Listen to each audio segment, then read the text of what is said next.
Welcome back to another exciting episode of Game Changers, where we dive deep into the history of gaming and explore how it shaped the world we know today. I'm your host, Alex, and today we're taking a thrilling ride through the golden age of arcade games in the 1980s. That's right, Alex. I'm excited to join you for this nostalgic journey. Arcade games were more than just entertainment. They were a cultural phenomenon that defined a generation. So let's start where it all began, in the late 1970s. Absolutely. By the late 70s, video games had become the main attraction in arcades, moving from simple games to complex, vibrant experiences. Can you tell us what the graphics looked like back then? In those early days, we were mostly dealing with 2D graphics, often in monochrome or bright colors set against black backgrounds. But then came a revolutionary step, the introduction of RGB color. The game Galaxian in 1979 was actually the first to use full RGB color, changing how games would look forever. RGB stands for red, green, and blue, the primary colors of light that mix together to create a spectrum of colors. This leap made games much more visually engaging, and let's not forget about raster graphics. This technique eventually became the gold standard, replacing vector graphics that were more commonly used in earlier games. Speaking of standards, let's talk numbers. By 1981, the arcade market exploded with around 24,000 arcades, 400,000 street locations, and a whopping 1.5 million arcade video games operating across the US. That's a lot of competition. Definitely. With so many options, arcade games had to innovate to stay appealing. This is where we see iconic titles beginning to emerge. I mean, who can forget Pac-Man or Donkey Kong? Right. Pac-Man, released in 1980, was a massive crossover hit. It drew in a diverse audience and really put video games on the map. Initially, games tended to cater primarily to men, but Pac-Man did something special. It attracted women and children, leading to a broader gaming community. And Donkey Kong, launched in 1981, introduced us to Mario. But back to Pac-Man. Do you recall the gameplay? Players controlled this yellow, circular character while avoiding ghosts. It was not just about shooting monsters. It required strategy. Exactly. And gameplay mechanics at that time were evolving too.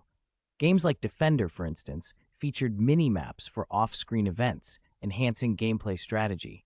And in Missile Command, players defended cities from incoming missiles. It was a whole new level of interaction. And I can't forget to mention the technological innovations in sound. Some games like Berserk featured synthesized speech for the first time, which certainly added a new layer to the gameplay experience. It wasn't just about visuals. Sound played a vital role in attracting players as well. That synthesis was a game changer, pun intended. So as these games flourished, the competition began to heat up. Home consoles and computers were starting to gain popularity, pushing arcades to provide unique experiences that players couldn't find at home. This led to the emergence of racing, wrestling, and even Olympic sports games. And don't forget those Mahjong games popular in Japan. There was so much innovation happening. But then, as we moved into the mid-80s, things began to shift dramatically, leading to a bleak period in the industry. Ah yes, the infamous crash of the video game industry from 1983 to 1985.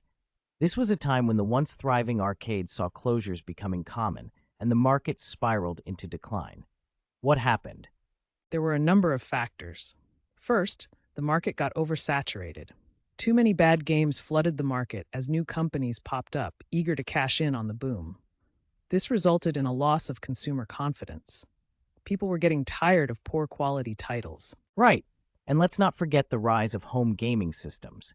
As home consoles improved in graphics and gaming experience, they started to eat into the arcade revenue. People preferred the comfort of home and lower costs. And can you believe the level of skepticism this created? Major publications like Fortune and Businessweek were publishing articles questioning the sustainability of the boom. By late 1982, there were clear warning signs. Attendance at events like Atari's World Championship was dismally low in comparison to expectations. Then in 1983, the arcade business began to collapse. After peaking at about 10,000 arcades, over 2,000 closed in a single year. The market was oversaturated, and consumers were simply dissatisfied with the products. It was a turbulent time indeed. Companies like Mattel exited the market, and Atari lost an unimaginable amount of money. It was a harsh reminder that in the world of gaming, innovation must be backed by quality. Exactly. While Laserdisc games like Dragon's Lair were heralded as the potential savior with their full motion video, players were drawn in by the slick animations and narrative driven gameplay. They ultimately failed due to high costs and limited interaction, not to mention the problems of poor gameplay design. It's quite ironic. The technology was so advanced, yet it didn't deliver the experience that players wanted. It wasn't until the late 1980s, with the introduction of Nintendo's Entertainment System in 1985, that the industry would begin to rebuild itself. Absolutely.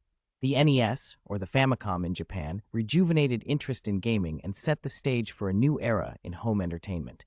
It taught the industry the importance of not only innovation, but also quality. What a journey it's been.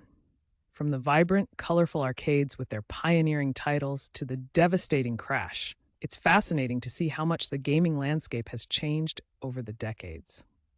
Indeed, it's essential to understand our past to appreciate the present. The 80s were not just a defining decade for arcade gaming, they laid the groundwork for the future of video games.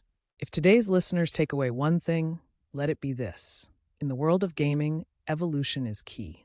The industry has always been about risks, creativity, and bouncing back from failure. What a wonderful perspective to end on.